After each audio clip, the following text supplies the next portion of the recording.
You said earlier on that Everything is Peaceful Love was this thing. It came right after I, which it must have been weird because I'm thinking and just knowing a little bit about you and a reluctance that creeps in now and then. Must have been weird when you were just finished to be like, I don't really want to think about the next thing now. Yeah. And hence putting it up on the shelf. But when did it just become an obvious thing, or just that an album is being made? I mean, and how does that work, or did it work in this case?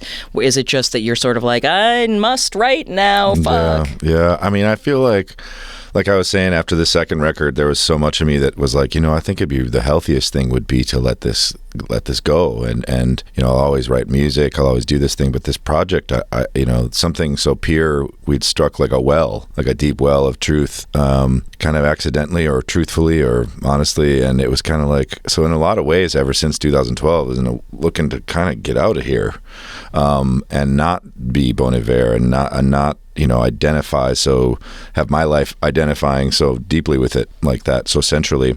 And so with this, COVID happened when we were in the middle of the II tour, and I had a lot of time to reflect out there, sitting in the woods by myself with my cats and riding around in my ATV, and I started to actually have the time and space to imagine, what would my life be like without this? I can imagine my life without this. Like, I'm allowed to. That was the first time I ever even allowed myself to do that. And so many ways, going back to the tour and going back to all of that after COVID was done was sort of an obligation, but also like, I missed my people. I missed my crew and my band so much. But there was this other element. It's like, but something's wrong.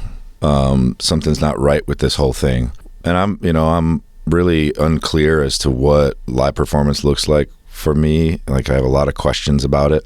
But I had these songs, and they meant so much to me, and I had really, like, in a lot of ways, these songs were like the key to understanding myself, as songs often are for me.